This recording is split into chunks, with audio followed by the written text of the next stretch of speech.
In a time now shrouded by the mists of antiquity, precisely 2 millennia in the past, there existed an individual of such formidable and terrifying resolve that they were not only prepared to unleash a devastating conflagration upon the sacred elf forests, reducing its ancient arboreal splendor to ash, but were also willing to undertake the ultimate sacrilege, the deliberate and premeditated act of deicide, the murder of a divine being itself.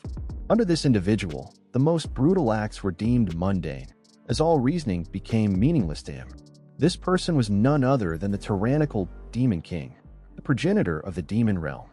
According to intelligence agency reports published in the newspaper 2,000 years later, which is the present day, the Demon King would reincarnate with a new identity. Moreover, he would participate in the Demon King Academy's entrance examination under that identity.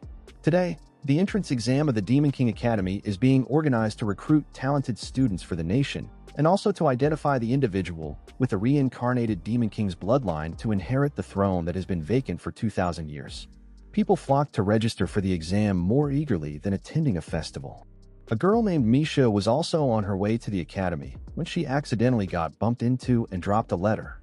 Before she could pick it up, a tall, handsome man gallantly picked it up for her. This man named Anos was also heading to the academy, so they ended up going together. Coincidentally, the parents of both, worried for their children, cheered enthusiastically. Initially, it was nothing serious, but suddenly a nosy kid decided to meddle. After witnessing the scene, he couldn't help but mock Anos, asking if he was a kindergartner for needing his parents to escort him. Not stopping there, this guy, overestimating his own strength, decided to teach Anos a lesson in front of a girl. However, before he could make a move, a flame that had just appeared at his fingertips was extinguished by Anos with a mere gentle blow, lighter than a feather. Anos then casually dismissed the flame as no more than a weak matchstick. Hearing these insulting words, the guy became furious and resolved to retaliate, determined to teach Anos a lesson this time. But Anos was already busy heading to the entrance exam and didn't have time to deal with him any longer. With just a flick of his hand, Anos instantly sealed the guy's mouth, leaving him unable to move. Unable to seek revenge, the guy could only helplessly stew in his anger as Anos confidently walked away. Inside, the entrance exam of the academy officially began. In the first round, competitors had to fight one-on-one to determine the ultimate champion. It's unclear whether it was due to fate or sheer coincidence, but Anos's first opponent turned out to be Zeps, the very same brash youth who had underestimated his own abilities earlier. Confident in his magic-resistant armor and flaming sword, Zeps was determined to seek revenge this time. However, with a simple flick of his hand, Anos effortlessly extinguished the flame on the sword. To make the duel more interesting, and to give Zeps a chance, Anos decided to stand still and not use magic in their fight. Initially, Zeps remained disdainful, but at the same time, he was injured by an invisible strike. Zeps couldn't understand why he was suddenly wounded. It turned out that just the continuous beating of Anos's heart was enough to emit a power so strong that it could severely injure Zeps, preventing him from standing up. Following this, Zeps was continuously tormented by Anos.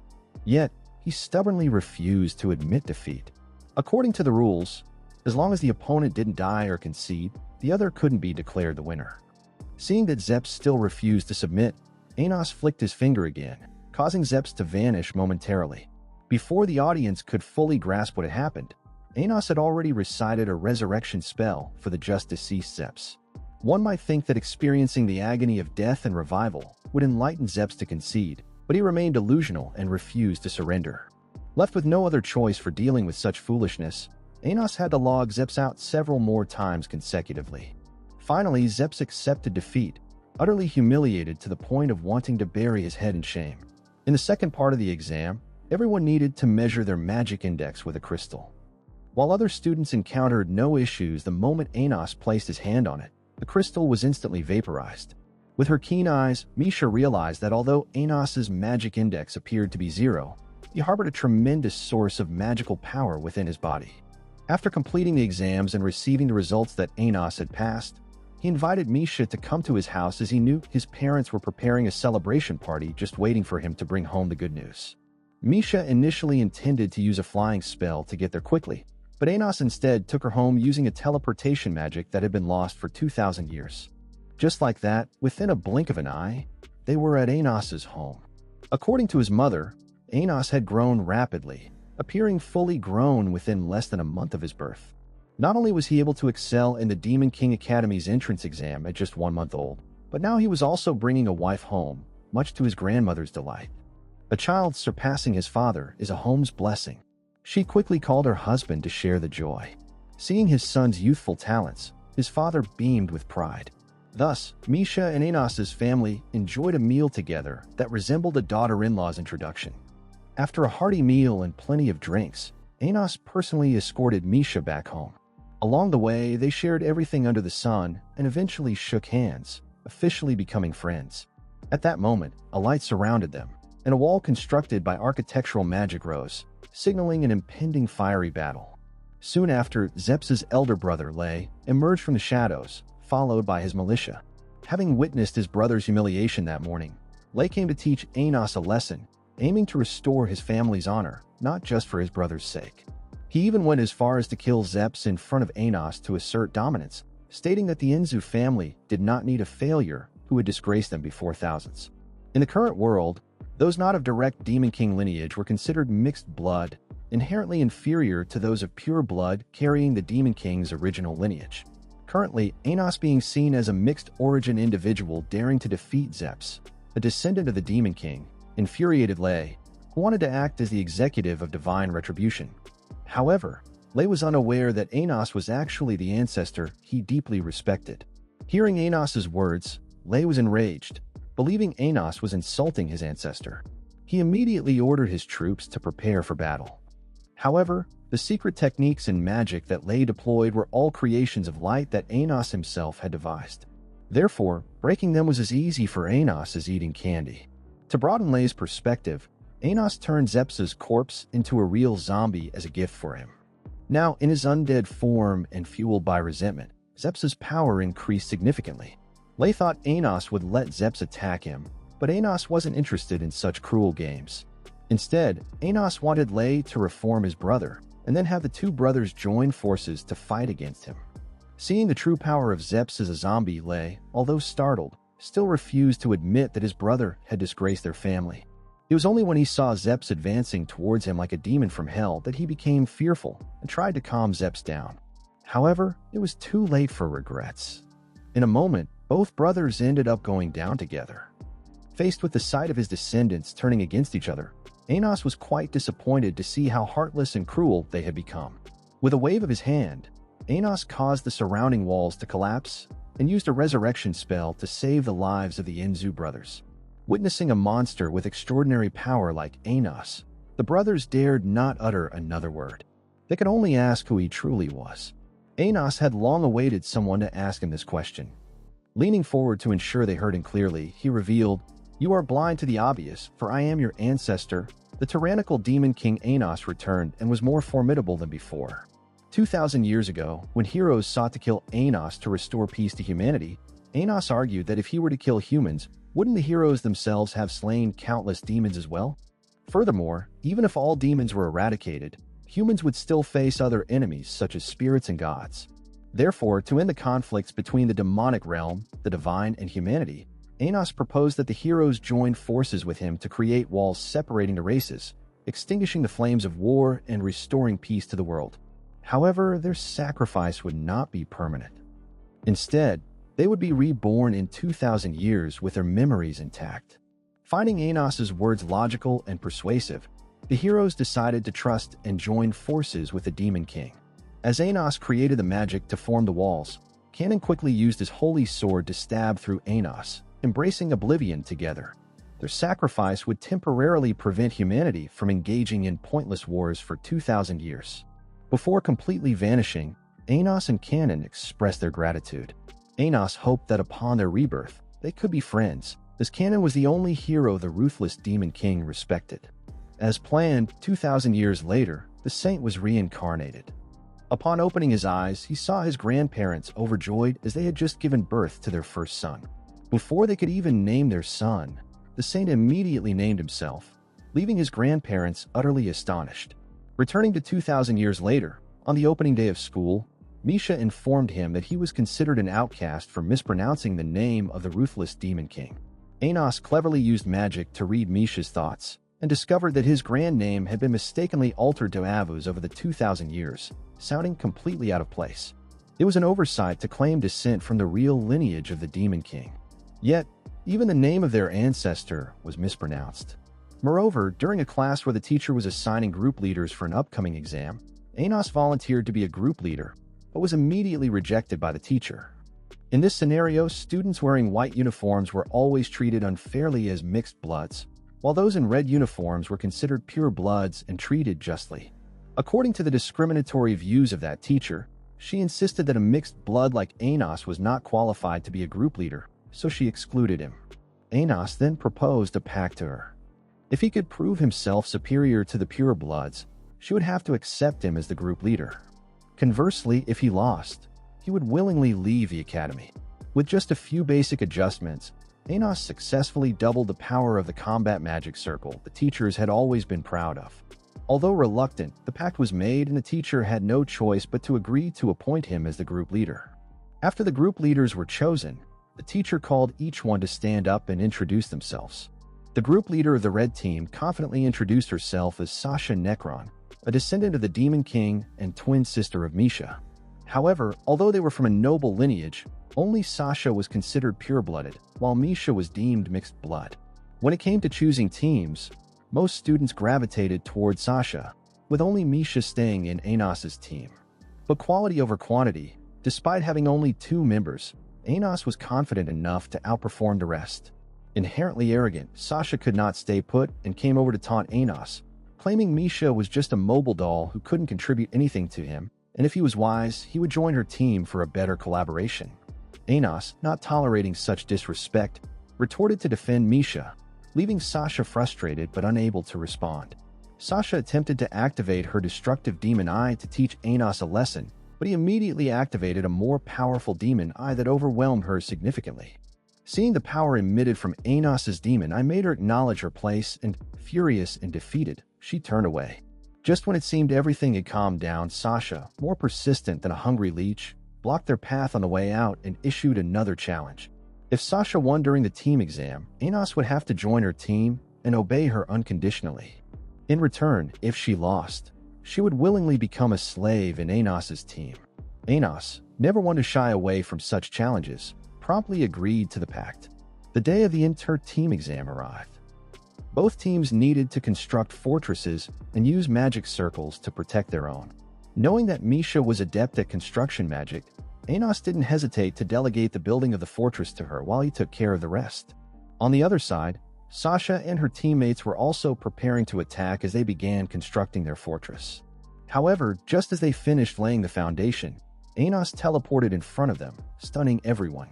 Anos further unnerved the opposing team by claiming he could hear their entire strategy unfolding, causing them to panic. To reassure her team, Sasha insisted that despite Anos's skills, he couldn't possibly fight alone effectively. Despite this, Anos quickly disproved her assertion by effortlessly lifting their entire fortress single-handedly, adding a twist by literally flipping it to make things more interesting. He then kicked the entire structure several meters away. Unwilling to concede defeat, Sasha commanded her team to prepare their cannons for a counterattack. However, with just a small spark in his hand, Anos was more than capable of annihilating their million-dollar artillery setup, and his fireball continued straight towards Team Sasha, rendering their fortress irrecoverable. The outcome was now clearer than daylight, and Sasha was incredibly frustrated by her humiliating defeat, especially after hearing Anos declare that he had only used the lowest level of magic against them, which infuriated her even more.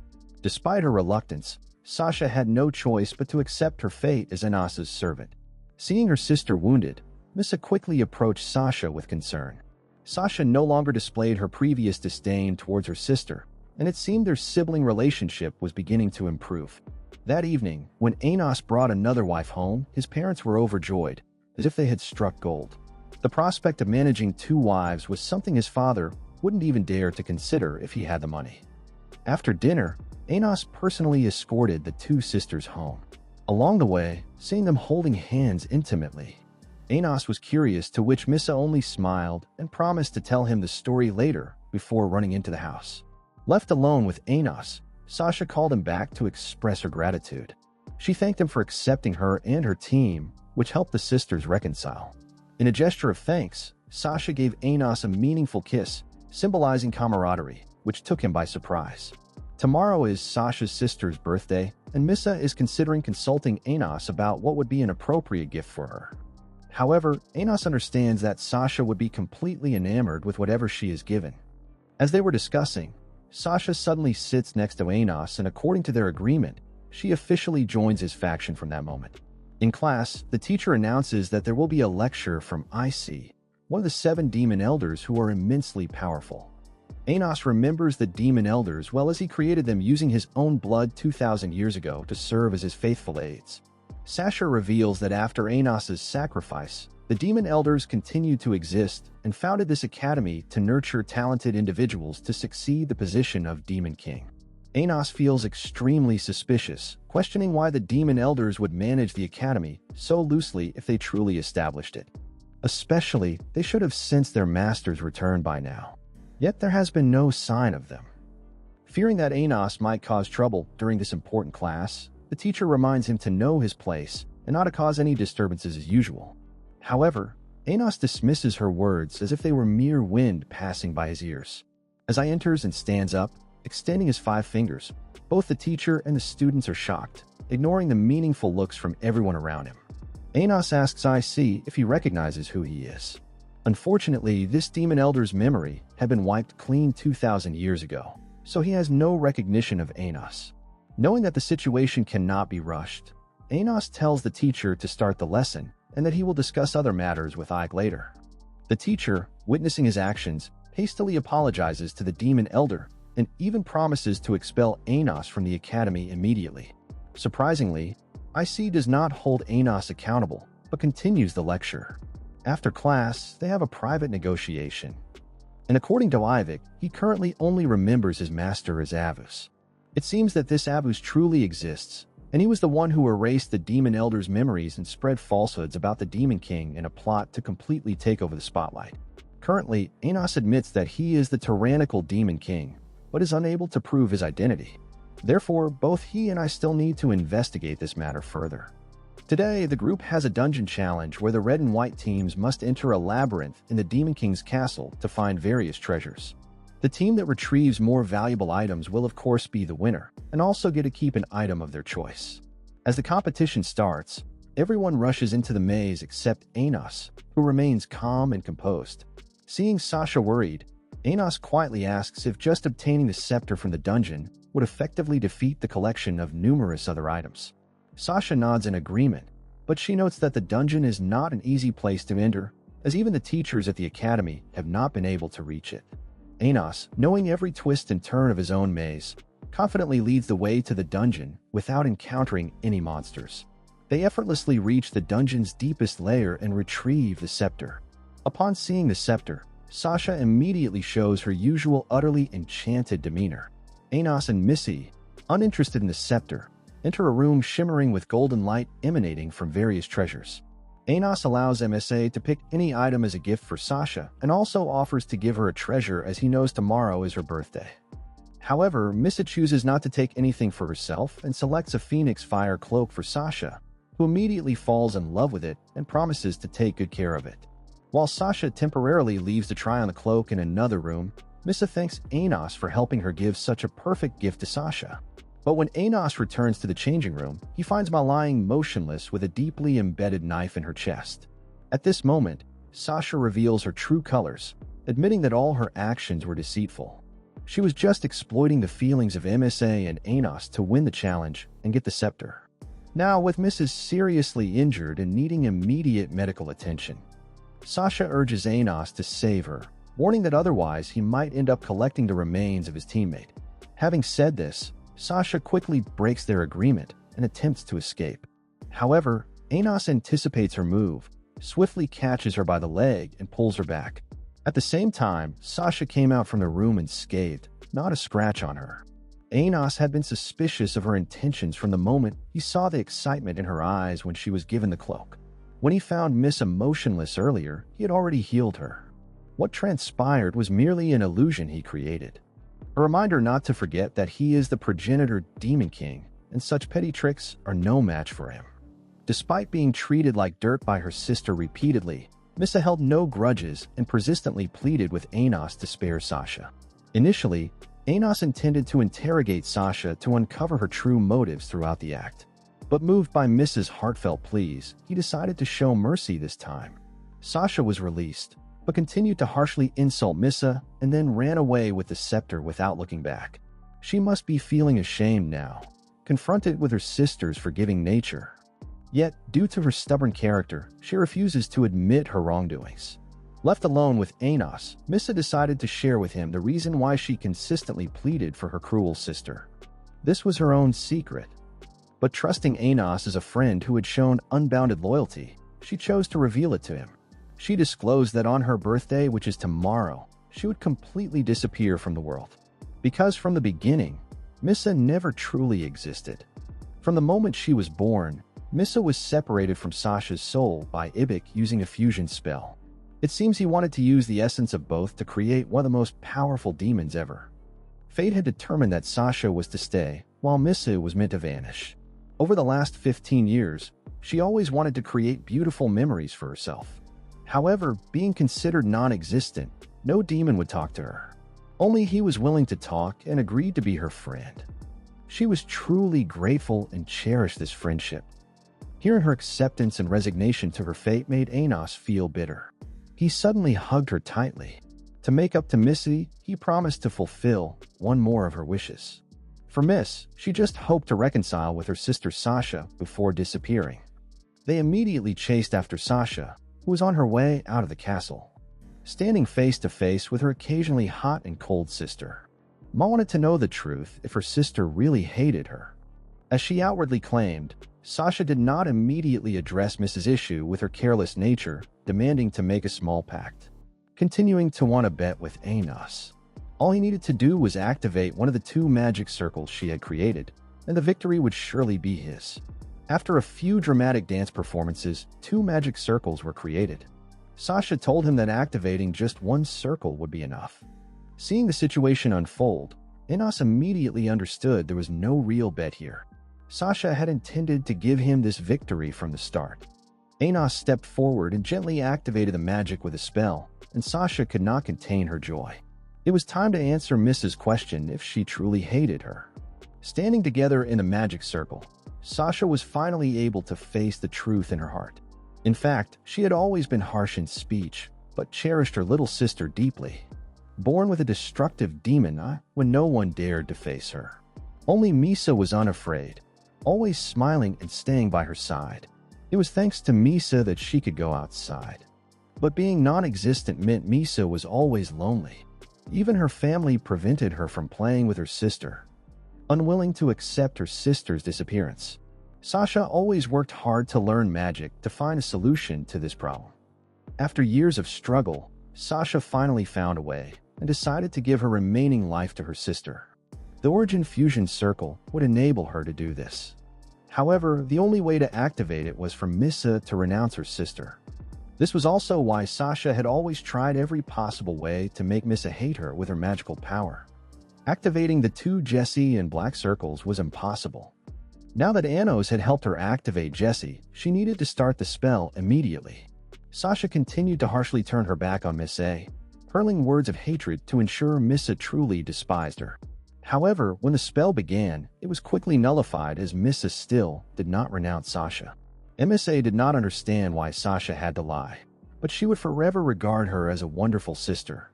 The plan completely failed and Sasha cried out, begging Anos to save her righteous sister. Faced with the choice between the 2, Anos coolly declared that he would save both sisters. His plan was named Reverse Time, Defy Fate. By taking both back to the moment 15 years ago, merging their current origin with the origin at birth, something unknown would happen with the 4 origins, surely creating 2 distinct entities. This meant that neither would have to face the fate of disappearance as they currently did. However, as Sasha knew, only the Demon King ancestor could perform this Defy Fate. Just as Anos was about to initiate the spell, Icy unexpectedly thrust a sword through his chest. Indeed, he was there to prevent Anos from saving the sisters. Wanting to use the body when the 2 merged as a vessel for the resurrection of the ancestor Avos. It seems that IC is now completely controlled by a void. However, Anos didn't have time to spar with him. With such a crude sword trying to defeat him, I seem to underestimate the ancestor too much. With those words, Anos struck him flying several meters away. And as time was running out, Anos began to initiate the spell to take the two girls back to the past. However, halfway there, they were stopped by the Time God, as tampering with time violated the laws of the divine realm. To prevent Anos from executing his plan, the Time God allowed Iyek to borrow his power, intending to use Iyek to kill Anos. Arrogant with the power of the Time God, I confidently believed he had the ability to kill Anos. Iyek continuously attacked the barrier Anos had created, and when the barrier broke, Iyek stabbed straight into Anos's heart. Thinking the stab was fatal, Iyek revealed a victorious grin. But before he could enjoy his triumph, Anos unexpectedly appeared from behind, shocking Iyek. As Anos's origin was not so easily destroyed. Undeterred, I chanted a spell that stopped time. Since they were fighting in the Demon King's castle, Anos easily summoned his demonic sword. With the demonic sword in hand, Anos, like a kite catching the wind, decisively forced Iyek to log out of the game with a decisive slash. Thanks to this logout, the Iyek of the past returned. It seems the origin of Iyek had been merged with Avaz's minion's origin. Now that Avaz's merged origin and IC had vanished, the former subordinate IC also returned to serve Anos. As before, it is likely that when Avuz manipulated Iyek, the other 6 demon elders were also controlled. Anos ordered IVIC to discreetly investigate any issues with the remaining 6 demon elders and let him handle it. In the past, MSA and Sasha also successfully merged their origin. Thanks to the intervention of the ancestor, the sisters resolved their conflict, and neither had to sacrifice.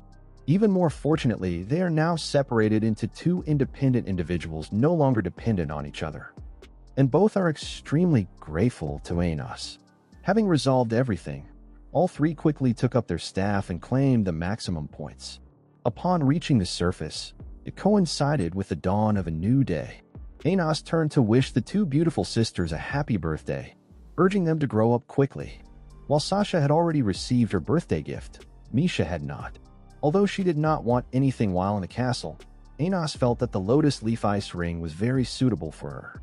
Misha sincerely thanked Anos for the precious birthday gift after everything that had transpired, grateful that because of him, she and her sister could now smile happily together.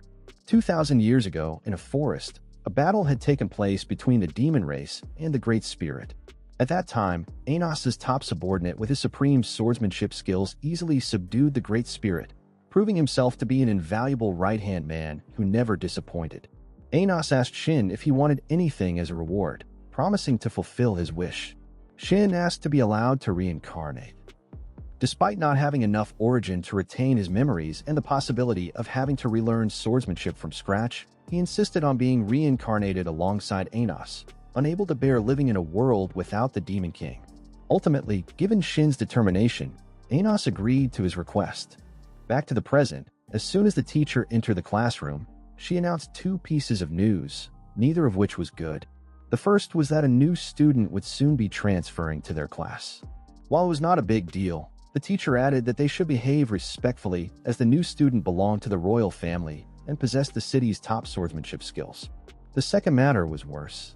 The teacher announced that the scepter had been stolen before it could be appraised. Therefore, she decided to temporarily award the group 70% of the maximum points until the scepter was recovered. Hearing this, Sasha became visibly upset, arguing that it was unfair for their group to lose points due to the school's negligence in guarding the scepter. On the other side, another girl also stood up to demand justice for their group. However, the teacher remained firm and some ignorant individuals started taunting, suggesting that Sasha's group might have stolen the scepter to cover up for a counterfeit. Unfazed by the false accusations, Anos calmly walked over to the taunting boy and pulled out the scepter from him, knowing full well the truth and waiting to see how long they would continue their slanderous acts. After class, the girl named Eleanor rushed to find him, introducing herself as a member of the Unification Party. The Unification Party, led by the demon elder Baran, upheld the principle of no discrimination, treating both pure bloods and mixed bloods equally. They particularly believed that he was the tyrannical ancestral Demon King. Shortly after, Eleanor invited the group to visit the Unification Party's headquarters, a place also popular among Anos' staunch female fans. Just sharing the same air with him was enough to delight the girls. Aside from their undying admiration for Anos, everyone there worked enthusiastically, believing that with effort, pure bloods and mixed bloods could eventually become friends and progress together. The next day, they had a session with a demon elder who challenged them to pull swords that were buried underground. The first two to succeed would earn slots in a swordsmanship course taught by the elder himself. Everyone struggled with the task. Even Sasha, who found the swords drained all her magical power the harder she tried to pull. At this point, Anos teased her a bit and was challenged by Sasha to try pulling the swords himself. Anos revealed that the only sword he couldn't pull was that of the hero cannon. Otherwise, he could easily extract these mere scraps of iron. Simultaneously, another student managed to pull another sword. Not stopping there, when the demon elder tried to test his strength, he was knocked unconscious by the student. The real demon elder then left it to Anos to deal the final blow, and after they executed their moves, the two elders exchanged fiery glances. The standout student who had just arrived was the new student known for his rare and perfect swordsmanship. Unexpectedly, Lei bluntly refused the teacher's offer to become the group leader. Instead, he insisted on joining Anos's team. However, Anos made it clear that joining his team wasn't easy. He set a condition that if Lei could win in the upcoming group competition, he would definitely secure a spot on his team. During the intergroup competition, Lei along with Eleanor and the girls from the Unification Party fought against 3 members of Anos's team. Seeing Lei's gentle demeanor and respect for mixed bloods, the girls from the Unification Party were instantly enamored with him. As usual, Misha took on the task of constructing the castle, while Sasha attacked and Anos went to duel Lei. To assist the girls from the Unification Party, Lei lent them his magic sword and magic.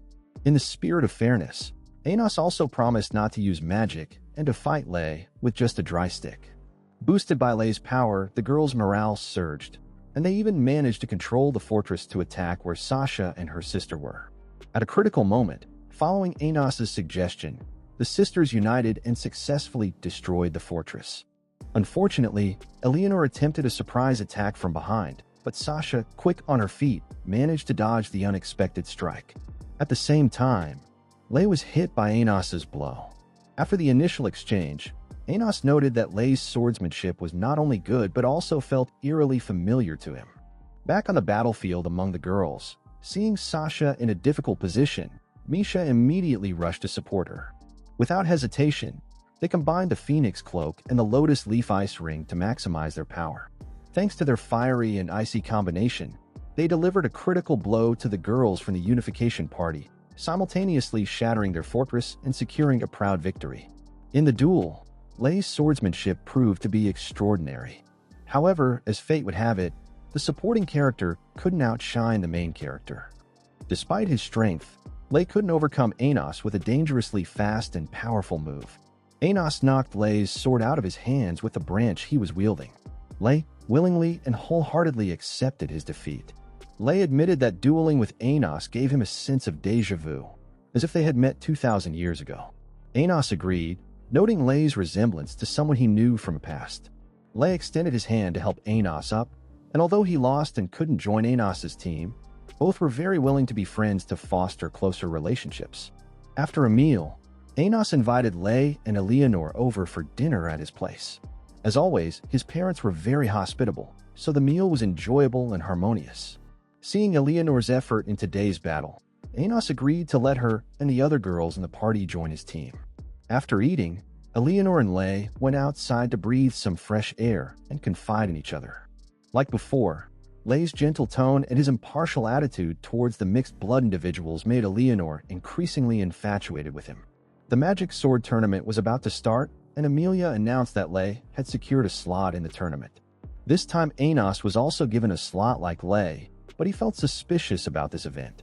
The royal family usually did not favor him winning, so why would they want him to participate this time? Anos suspected that they were plotting something sinister to trap him. At the same time, Eleanor came over to inform him that the old demon Baran, who was also the head of the Unified Party, wanted to meet him. Upon seeing Anos, the true Demon King, Baran could not hold back his emotions, and with tears streaming down his face, knelt and bowed to Anos. After 2,000 years apart, he was finally reunited with his Demon King. Baran apologized for his late reception as he had been attacked by someone who erased his memories of the tyrannical Demon King. 2,000 years ago, when the tyrannical Demon King sacrificed himself to save humanity, Baran awoke only to find himself lost in the Great Spirit Forest and to regain enough magical power. Baran chose to stay and cultivate in the Great Spirit Forest for 1,000 years. When he returned to the demon world, he discovered that the name of the tyrannical Demon King had been changed to Avuz unknowingly. Regarding the Magic Sword Tournament, Baran advised him not to participate because of the royal family. It was indeed a conspiracy to overthrow him. As long as he did not participate, the name Avuz might appear in this match. Anos agreed that he would consider Baran's advice, and then quickly went home to eat the meal his mother had prepared. When he arrived home, Misha was showing off her cooking skills with dishes he liked. And during the meal, his mother even revealed that a teacher had just come over to inform about his slot in the Magic Sword Tournament. It seemed that they were forcing him to participate by making such announcements everywhere. Although Anos did not really want to participate, seeing his mother's excited and expectant face, he found it hard to refuse, especially after seeing the delicious dishes that Misha had taken the effort to cook for him. Anos wanted to reciprocate with something for her.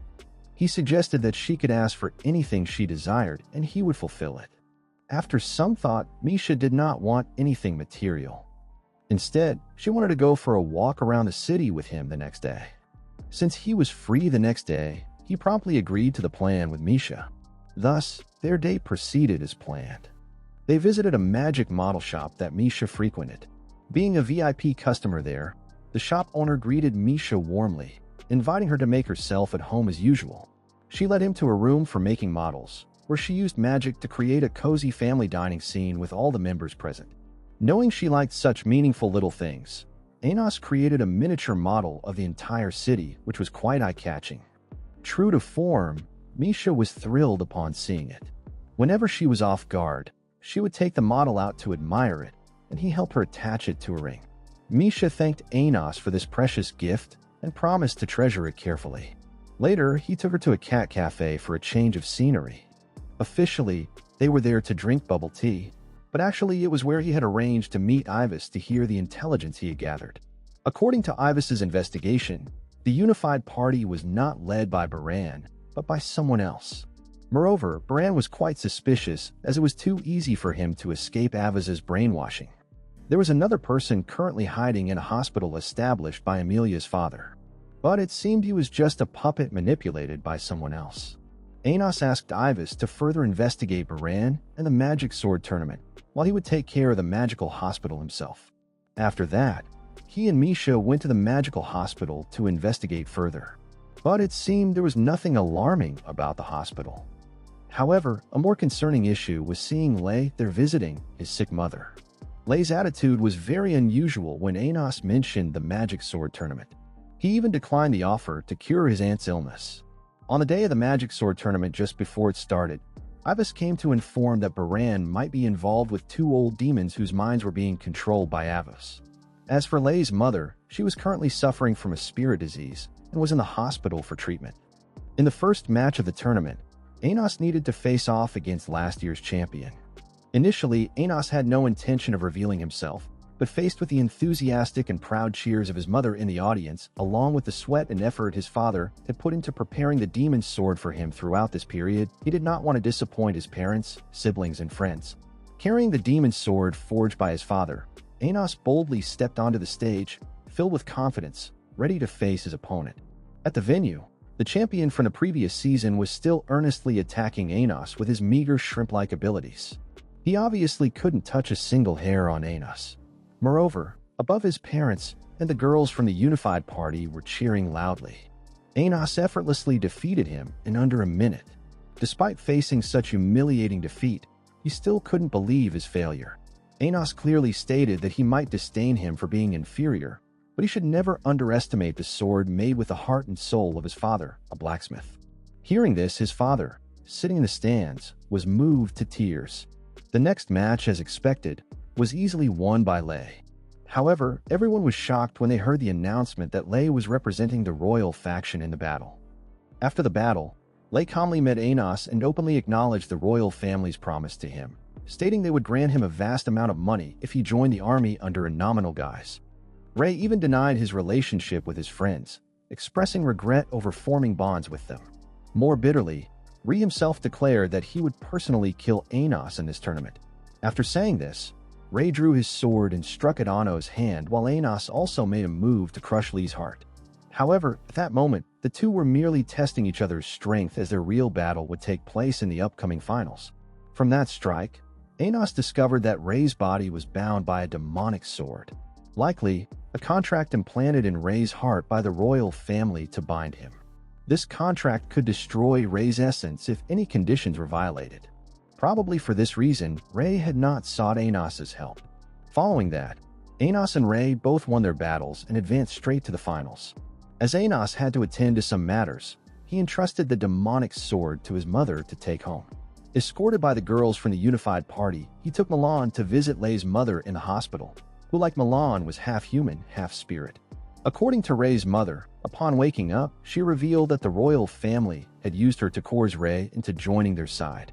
Knowing that Ray endured and bore it for her sake, she pleaded with Anos to help Ray escape these shackles. At present, saving Ray's mother would also mean helping him. According to what she knows about the spirit disease, the legends about spirits need to be widely spread to completely eradicate this disease.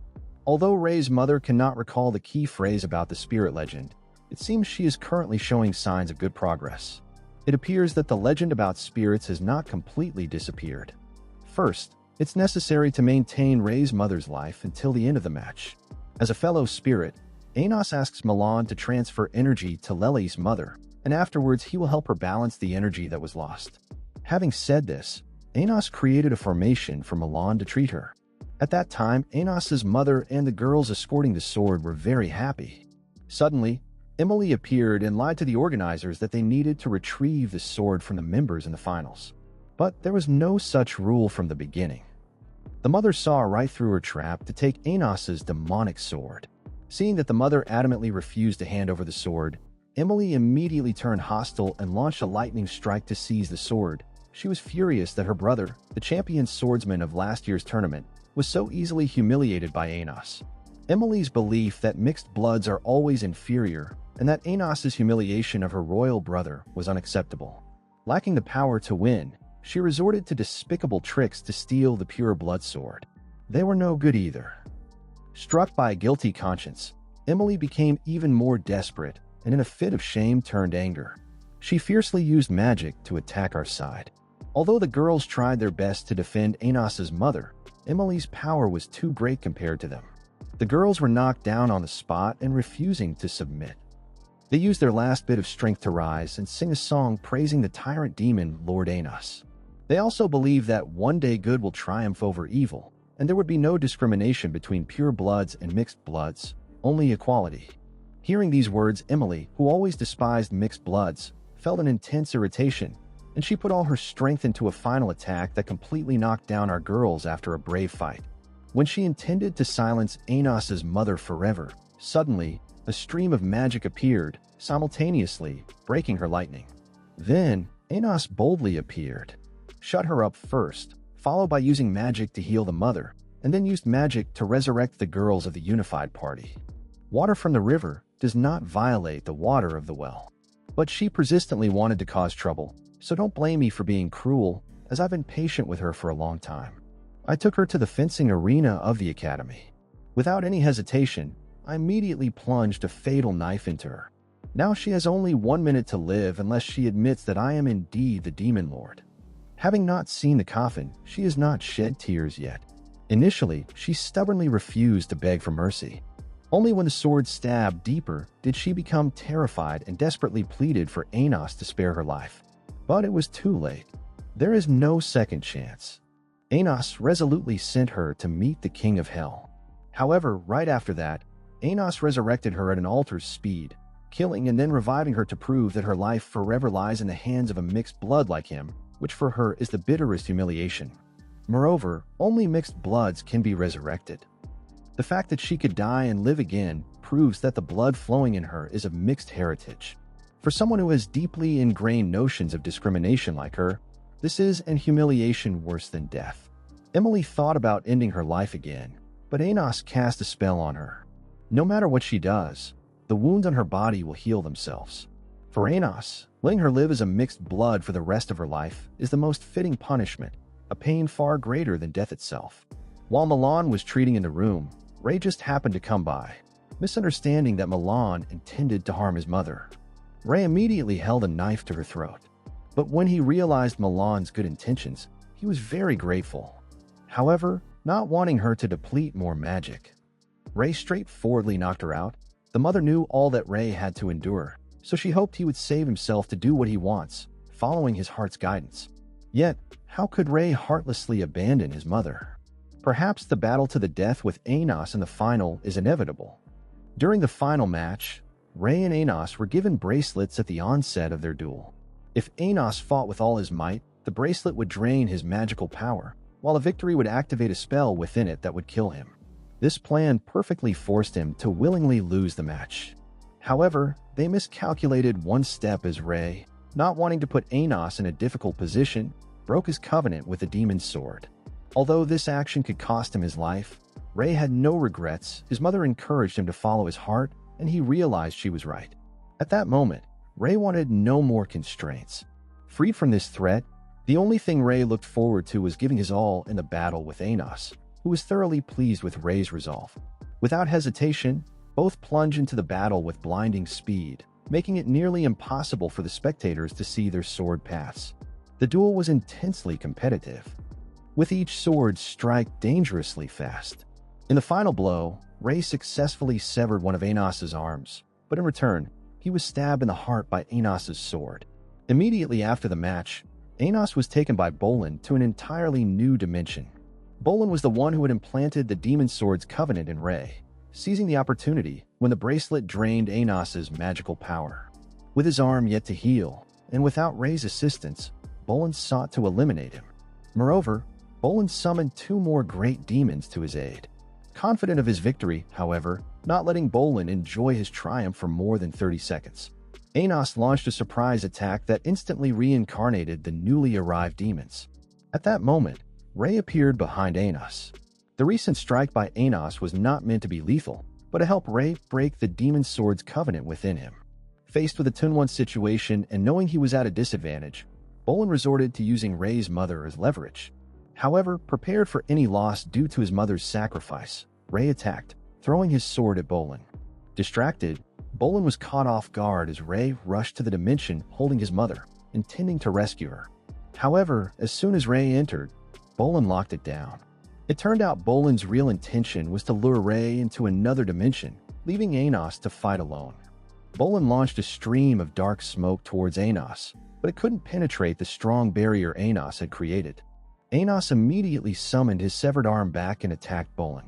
However, Bolin quickly retreated into another dimension, accessible only to him, forcing Anos to ask Ray for help. Anos planned to use Ray's swordsmanship for this plan, channeling all his magic into Ray's sword to enhance his strength against Bolin. Despite the added magical support from Anos and Ray's superb sword skills, they still couldn't break through Bolin's barrier. Just when a situation seemed irredeemable, Ray's mother awoke. To aid her son, she volunteered her spirit's power, transforming into a sword imbued with the force of maternal love. Encouraged by his mother, Ray charged forward and shattered the smoke enveloping Bolin. Capitalizing on the momentum, Ray shattered the dimensional door, causing Bolin to panic visibly. After the spirit sword completed its task, Ray's mother vanished. Realizing a continued fight would lead to defeat, Bolin attempted to escape to another dimension. This time, Anos wouldn't let him flee again. Regaining his composure, Anos was already behind Bolin before he knew it. Bolin desperately tried to create other dimensions, but such maneuvers were child's play for Anos.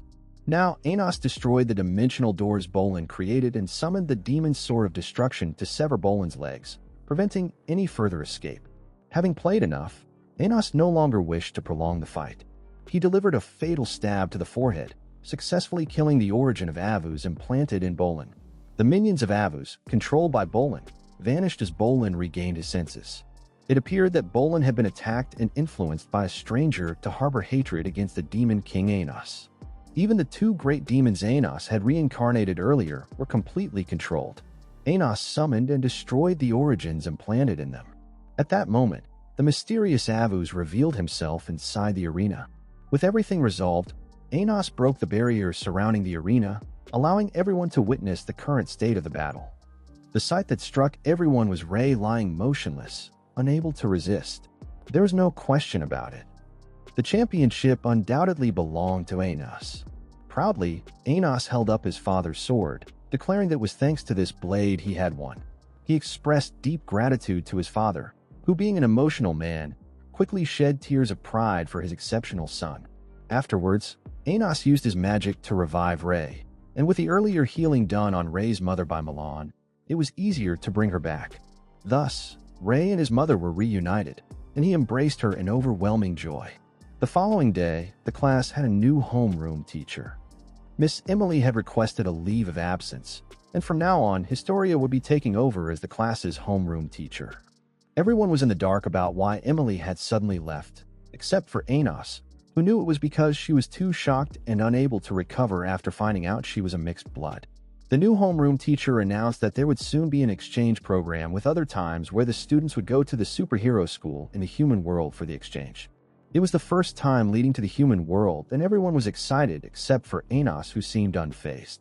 To prepare for the exchange, Historia posed a question to everyone about differentiating between the human and the demon worlds. Having previously fought against the human world, Anos was very familiar with them. He began to analyze the differences between the two worlds, noting that in the human world, a hero is equivalent to a demon king. Instead of using time to fight, they would use armies. Unlike the demon world, which tends to be more defensive, humans always focus on attacking. Everything he pointed out was entirely accurate without any discrepancies. Later, he secretly met with Bolin, who informed him about the investigation results. Currently, there are still 3 ancient demons being controlled by Avus, and Bolin has yet to find the right time to eliminate the origin of Abos implanted in the remaining 3 ancient demons' bodies. Regarding the participation in the Academy exchange, Bolin reminded him to be more cautious, because the Hero School has a special class that only trains superheroes in an era of peace without war. The fact that they are still running a superhero training class certainly suggests there might be a suspicious scheme behind it. After receiving the information from Bolin, Anos took Rei to his grand mansion. He allowed Rei to choose any sword for himself. After much consideration, Rei decided to take the most prominent sword named First Intent. According to Anos, every strike with this sword must be accompanied by the wielder's dedication. Otherwise, it will forever remain just a useless iron sword. When he saw Rei effortlessly cut through the object he had created, Anos was very satisfied. In his past life, only his right-hand man, a capable subordinate, was able to wield this sword. Seeing Rei reminded him of Shin from the past. The implication of reincarnation was too apparent as Rei did not avoid it. He always had the feeling that he had lived in a different world hundreds of years ago. However, when Lei asked him if he and that subordinate had ever promised to meet again after reincarnation, Anos was suddenly reminded of the hero canon. He began to feel uncertain, wondering who Lei might be reincarnated from among the 2 people he was thinking of. On the day of the inter-school activity, the teacher announced that everyone must independently make their way to the Hero Academy. It didn't matter how they got there, as long as they were present within 10 days, they would meet the requirements. Anyone absent knew the consequences and might as well return to the demon world quietly to avoid embarrassment. While Sasha was considering which route to take as it was closer, Anos wasn't one for taking the long way. With a second of demon magic, he teleported the group directly into the human realm. However, not being able to adventure like their peers was somewhat disappointing. Since they arrived 10 days early, they decided to explore the human world a bit. Eleanor had to go send messages and guide the girls from the unification party, so Misha followed him. Seeing Anos planning to stroll around the town, Sasha eagerly followed him. Walking through the bustling market, Sasha was fascinated by the peacefulness of the human world.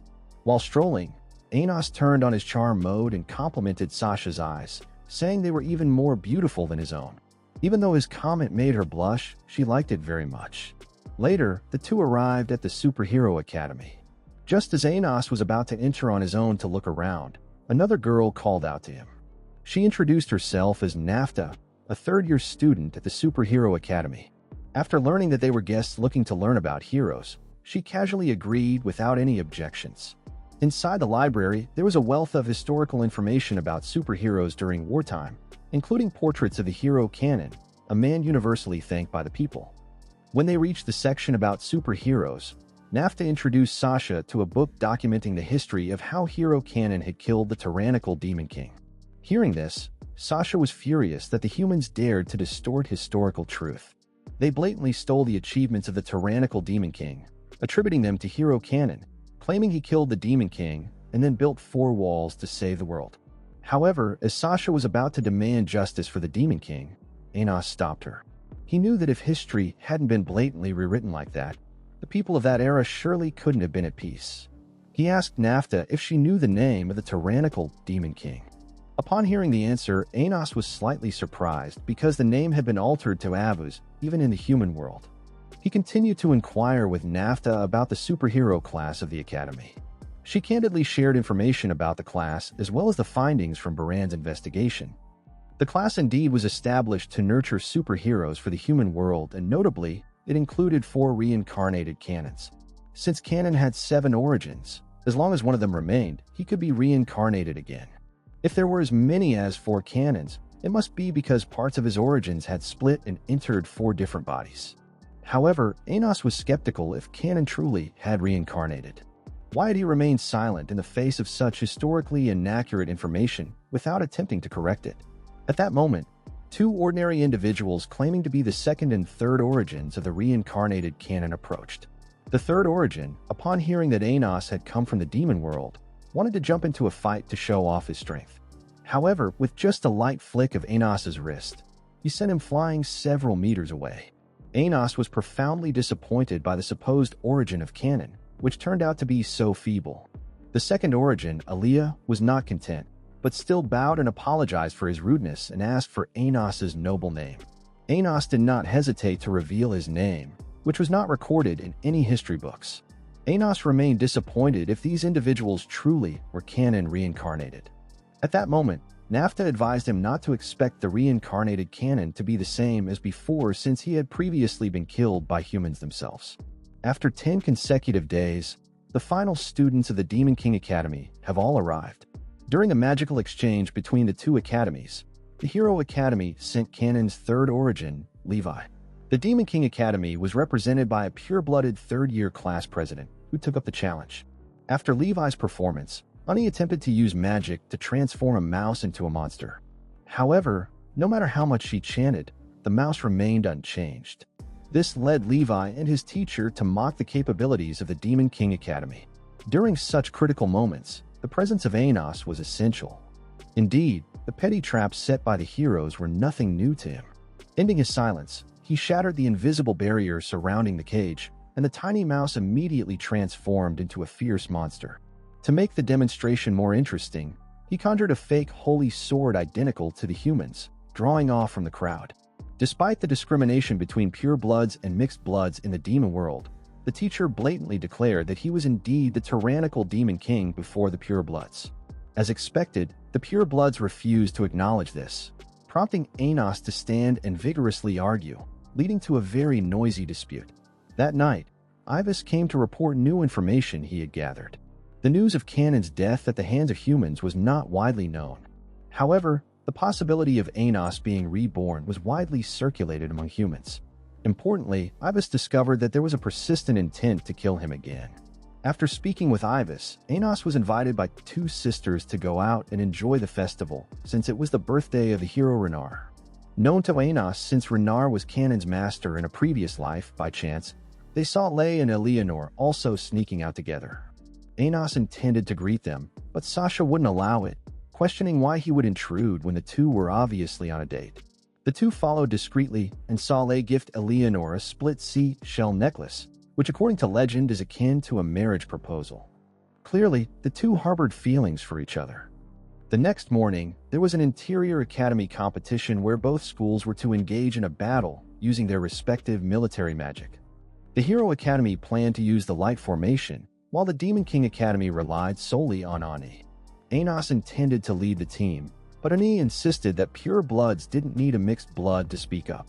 Consequently, Anos stepped back, allowing Ani to lead the team into battle. As both sides began their formations underwater, Ani continued her usual defensive strategy. However, It soon became evident that the magic from the Demon King Academy was weakening. While the Hero Academy's magical power was increasingly strengthening through his demonic eye, Anos saw that holy water had been poured into the lake bed, enhancing the human's magical power and suppressing the demonic magic. Indeed, despite their efforts, Ani's team was unable to overcome the superheroes. In the final blow, a triangular formation created by the heroes drained the magical power of the demon's castle, causing it to collapse completely. With the demonic island by Anos, Historia realized that there had been a plot to undermine the Demon King Academy all along. Seeing her students defeated, she wanted to dive down to rescue them. Anos stopped her and chanted a spell that safely lifted everyone to the shore. Anos began treating the wounded as they had sustained severe injuries. Although Ani disliked Anos, she knew that only he could restore the Academy's honor. Aware that only Anos could reclaim the honor of the Demon King Academy, he prepared to create a gigantic fireball and hurled it into the lake containing the holy water. The fireball gradually absorbed all the water in the deep lake, equalizing the battlefield as if it were on dry land, making it a fair match between the two academies. The heroes immediately formed a barrier to counter Anos's fireball. Suddenly, a girl appeared at a dangerously high speed and shattered Anos's fireball into many pieces. Anos suddenly felt intrigued because he finally found a worthy opponent to take action against. To build a fortress for an attack inside their barrier, Misha needed at least 3 minutes. During that time, Anos was determined to protect her thoroughly, and once the fortress was completed, the others would follow. Using teleportation magic, both were instantly within their enemy's barrier. The girl who had appeared earlier also joined the gathering of heroes, and since she couldn't speak, Levi introduced her instead. She was identified as the fourth origin of canon known as Jessica, who also holds the title of the top rank at the Academy. But that introduction was enough, and it was time to return to the battle. Seeing Misha begin to build the fortress, their opponents quickly attacked her. However, Anos did not let them succeed. Not only did he take all their attacks, but he also turned the tables and knocked the group back. Just as Misha finished building the fortress, everyone outside also arrived at the scene. In the first battle, Sasha countered an attack from a fierce opponent at the riverbank. Sasha, noticing the opponent was distracted, stole his magic seal button. But soon after, the opponent quickly reclaimed it and trapped Sasha in a magical formation he had created, rendering her immobile. He thought this time Sasha was surely doomed. Yet suddenly he spat blood, lost all his strength and fell. It turned out that Sasha had intentionally stolen the button to poison it. And now that it took effect, it was time for her to counterattack. Instantly, she used her destructive magic eye to shatter the magical formation Leo had created. Now all that was left was to deal with him. And at this point, he could do nothing but lie down and accept his fate under Sasha's hands. In another development, Lei was facing off directly with a white-haired young boy. Seeing the boy's arrogant and presumptuous words, Lei decided to take one of his arms. Without giving the boy a chance to react, Lei struck and seized the sacred sword the boy was proud of. Having heard the boy boast that being struck by his sword would leave a sacred mark, and no magic could heal it, Lei didn't hesitate to try the sword on the boy himself. Seeing the situation getting tense, the boy started to show signs of fear and begged Lei for mercy. Having spoken, Lei decisively struck down with a sacred marked sword as a gift to him on their first meeting. Meanwhile, Anos went over to awaken Levi, who had been pretending to be dead. Now exposed, Levi stood up, drew his sword, and declared that he would fight Anos in a fair battle. However, the fairness was disrupted when Jessica also rushed in to join the fray. To Anos, he was never intimidated by anyone. Even with both Levi and Jessica attacking at the same time, they posed no challenge to him. He even counterattacked, causing both to crash hard into a nearby rock face. Realizing that Anos was not an easy opponent, Levi activated a battle formation that allowed them to easily receive magical powers shared by the gods' people of the human realm. This greatly enhanced their magic, and now both were very confident in their strength. Jessica charged and shattered Anos's barrier, demonstrating the power of over 10 million human realm citizens. It seemed like Anos might lose this time. But no, Anos was not ordinary. If the two needed the strength of 10 million people, he only needed 8. Anos sent a message to the girls of the Unification Party to sing a soulful song for the team. With the power of the girls transmitted to him, Anos's magic surged dramatically. At this moment, The attacks from the two were as easy to break as eating candy. All their attacks were now being countered by him. Suddenly, Levi's attitude changed. He roared, determined to kill Anos. Not just him, but the girls of the Unification Party also started showing strange signs of wanting to attack him. Now Jessica charged at Anos relentlessly without pause. Although her attacks could not harm him, she stubbornly kept attacking. At this moment, Nafta's voice suddenly rang out, urging Anos to come to the shrine, as only she could show him how to stop Jessica. However, Jessica was still furiously attacking, keeping Anos engaged. With no other option, he asked Misha to go there to scout for him. When Misha arrived, she found no sign of Nafta. Instead, the teacher was waiting there. As soon as he saw Misha, his hatred for the demons was immediately apparent. Without hesitation, he opened a door behind Misha, revealing holy light that severely injured her. Not stopping there, he stabbed Misha with a sword and then continued to stab her repeatedly with extreme cruelty. As he was about to strike down with a sword to finish off Misha, Anos timely appeared and threw him far away. Anos created a barrier wall to protect Missa within it. Now it was Anno's turn to deal with this treacherous character. To punish him, Anos transformed him into a monstrous beast, a fate more painful as he was turned into the very type of demon he hated the most. At that moment, driven insane and completely irrational, wanted to use this demon body to destroy Anos. Outside, he sent secret messages to manipulate the students of the Hero Academy. He wanted them to fight as crazily as he did at all costs to eliminate all those from the Demon King Academy to prevent the worsening situation before it began. Anos had already placed a spell to freeze time. Now, even as exerted all his strength to send his message, there was no one to hear his cries. But Anos didn't stop there.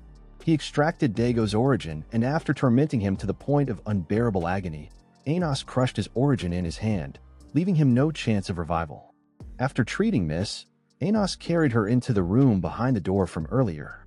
Indeed, their Nanga was confined within a sphere surrounded by countless other black spheres covering the area. Nenka woke up immediately after Anos appeared. Nenka pleaded desperately for him to get her out of there. She promised to reveal all the hidden truths that hadn't been disclosed yet. After being freed, Nenka revealed that 2,000 years ago, General Ranger harbored a deep hatred towards demons.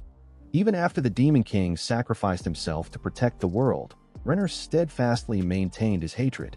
To ensure future generations would not forget this hatred towards demons, he split magic into two parts. One was the Arc spell designed to instill in all of humanity a hatred for demons. Upon discovering that his master was still determined to provoke a war to eradicate all demons, the hero Keenan tried desperately to stop him. Wasn't it true that they had always fought for the current peace? Yet he was killed by his own teammates and master, whom he trusted. Perhaps disillusioned with humanity, Kenan never reincarnated again. Desiring immortality and repeated reincarnations, Ringer, now known as, used magic to clone humans. As long as one of the cloned origins remained, they would continuously reincarnate. Therefore, had not died completely earlier, he would soon reincarnate again. Nenka implored Anos to destroy her because she was the key to cloning individuals. Only when she died would the cloned entities no longer be able to resurrect. It is evident that for 2,000 years, Nenka has been struggling and is now exhausted. As Anos was about to help her find release, the hungry leech, like having reincarnated, led his troops back. However, before he could confront Anos at the location of the sacred sword, Avuz and the remaining 3 demon elders also appeared. Seeing Avuz attempting to take the sacred sword, Deos smirked confidently, declaring that no demon could draw that sword, only the hero Kenan could. Yet in the face of that confidence, Avuz immediately drew the sacred sword. After defeating Avuz, went on to confront Anos. Facing the tyrant demon king himself, he brazenly continued to claim he was the tyrant demon king Avuz. He then launched an attack with the sacred sword at Anos, but all were shattered by him. Avuz's goal was to provoke another war. He needed darkness to completely engulf the world. The theft of the sacred sword officially sparked the conflict between the demon and human realms. Both sides quickly spread the news about the upcoming battle to their people. Thus, both sides were mobilizing their troops in preparation for the second major offensive to prevent the loss of innocent lives. Anos intended to confront the armies of both the demon and human realms alone. However, his teammates, friends, and subordinates couldn't let him fight alone. They were always ready to stand shoulder to shoulder with him in battle at any moment. Before the day of the battle, he went to see Milan to retrieve half of a necklace, promising that he would definitely return safely after the war. On the day of the battle, everyone began to divide their forces according to the plan. Sisters Sasha and Miso were tasked with stopping the vanguard troops advancing towards the human realm. Milan along with Rei were on the front lines to defeat the troops coming from the forest side. The 7 demon elders were tasked with dealing with the 3 traitorous demon elders, leaving Avuz for Anos to handle.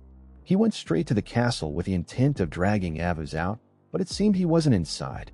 On the other side, everyone after completing their mission successively sent messages to Anos to reassure him during his fight.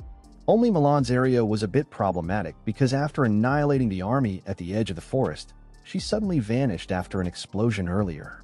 Guessing all those movements, Anos quickly created barrier walls in advance, preventing him from moving out of the demon realm. When he arrived, indeed, Avuz was surrounded by his barriers. The two quickly plunged into a furious battle at lightning speed, neither yielding to the other. In a close combat move, Anos reached out and snatched the necklace from Ao's neck. Correct. It was the matching necklace to the one Milan had the night Rei took it. Surprisingly, Rei turned out to be Avuz. And even more astonishing, he was also the hero Kanan. 2,000 years ago, the followers of Renar not only killed Kanan, but also planned to eliminate Anos 2,000 years later. It was a complete mistake for humanity to want to kill a great being like Anos. To correct this mistake for humanity, Rei had to intervene in the reincarnation process of Anos. That is also the reason why everyone always thought the Tyrant Demon King was named Avuz. Renger had instilled in humanity an absolute hatred towards demons, and only when Anos died would the curse of the people's hatred towards demons be broken. As a hero, Rei knew he had to take on the responsibility of correcting humanity's mistake. Rei chose to reincarnate in the demon realm and instigate a war between the two sides with the intention of dying in place of Anos. By doing so, not only would the curse in the people's hearts be removed, but Anos would also not need to sacrifice himself. This world needs a demon king like him to maintain peace. However, as a friend through 2 lifetimes, Anos would not allow Rei to die in his place. Thus, the two engaged in battle with the sole purpose of protecting each other and maintaining world peace. During an attack from Kenan, Rei leaped into the air, avoiding the strike while also using magic to break one of Rei's origins. With a series of more powerful attacks, Anos subsequently killed 5 more of Rei's origins. By the time only one origin was left, exhausted, Rei fell from the sky to the ground. Yet, unwilling to be defeated, he knew he could lose as many times as necessary. But this time, he had to win. He needed to save the world. For if he missed this opportunity, there would be no other. With a roar, Rei summoned another sacred sword, his determination reaching its peak, and with the speed of light, he shattered Anos's techniques. He then charged straight towards the fireball Anos had created, delivering a direct slashing force. However, at that crucial moment, Anos did not resist. He let Rei's sword strike directly at his origin. The barrier wall surrounding them slowly lowered and Anos changed clothes with Rei, then took Olvos' mask and wore it.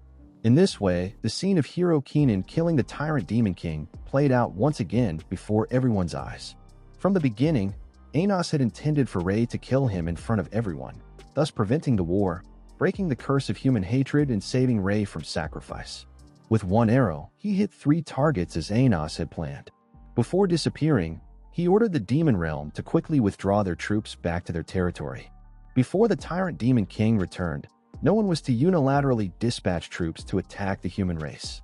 Like 2,000 years ago, Anos once again chose to sacrifice himself to protect the peace of the world. He would forever be the immortal hero in Rei's heart and the people of this world. One might think everything would end there, but no. The greedy Rengar, having killed Anos, immediately wanted to eradicate the entire demon realm. He immediately manifested as the gigantic Rengar, intending to use the power of one of Jessica's clones to initiate an explosion that would wipe out the entire demon realm. Faced with his mentor, who had lost his humanity, Rei wanted to personally help him find release. However, his body was now protected by holy light, rendering Rei's sword strikes ineffective. Facing this situation, Evik used a spell to quickly merge Misa and Sasha into a powerful demon entity to counter Ringer. Despite living for thousands of years, Ringer was not easily defeated. He could fiercely counter the chains of the two sisters. Below, Ri, Milan, and Nanka worked hard to eliminate the clones of Jessie. Despite this, with Ringer's power, he completely controlled the Jessicas, preparing to create a catastrophic explosion. The individual Jessicas merged with Ringer, and over 1,000 entities were no small number. The sisters' chains could no longer hold him. In the end, despite everyone's concerted effort to resist, the explosion was executed. A terrifying energy began to envelop the entire space. However, just when it seemed that all was lost and beyond salvation, unexpectedly, the anticipated explosion did not occur. Instead, Anos returned, more formidable than before. It turned out that Anos had used Ray's attack as a catalyst to regenerate his origin and return once more, a feat only the progenitor Tyrant Demon King could accomplish. Although Ringer was somewhat wary of Anos, he did not submit smugly. He believed this was an opportunity to kill him once again. Ringer immediately activated a spell array to force the people to surrender their power, causing their heads to feel like they were about to explode. But even if this caused their deaths, he would not stop, for his heart was now consumed by hatred. However, Rengar's sword strike was blocked by Ray, unable to just stand by and watch the battle. Ray knew he had to contribute his strength to this world. Both charged at Ringer. Ray continuously slashed at the barriers surrounding him, while Anos used chains to restrain him, though it seemed to be ineffective. Instead, Anos, having just resurrected and whose magic had not yet fully recovered, was injured by Renar. Recognizing this weakness in Anos, Ringer secretly rejoiced, confident that this time he would surely defeat him. Amid the heroic original melodies of the girls, Anos's magical power quickly escalated significantly. Ringer, caught off guard by this move, frantically turned and pointed his sword at the girls. At that moment, Nanka coordinated troops to protect the girls of the Unification Party. Having witnessed the battle from the beginning, they should know by now who the enemy was and who their allies were. With supporting troops below and Anos not wanting to prolong the conflict further, Anos used Renar's own sword as a conductor to strike down a bolt of lightning, causing Renar to be severely electrocuted. Seeing Renar stubbornly refusing to turn back, Ray from above used the sacred sword to cut across Renar, causing him to finally collapse. "It's time to end this," Anno said. "Take one last look at this world." With that, he summoned the Demon King's magic sword into his hand, and together with Ri, they delivered a critical strike with their combined swords to the center of Rengar's forehead. At that moment, Rengar could only roar once before being completely eradicated from the earth. Just before closing his eyes, Rengar seemed to see a vision of his wife and daughter waiting to accompany him. After all the hatred, he passed away peacefully, content with his ending. After the battle, peace returned as usual, and Misa and Sasha separated into two individuals again. Nanka no longer needed to sacrifice herself. When Ray and Milan saw each other, they embraced tightly in sweet happiness.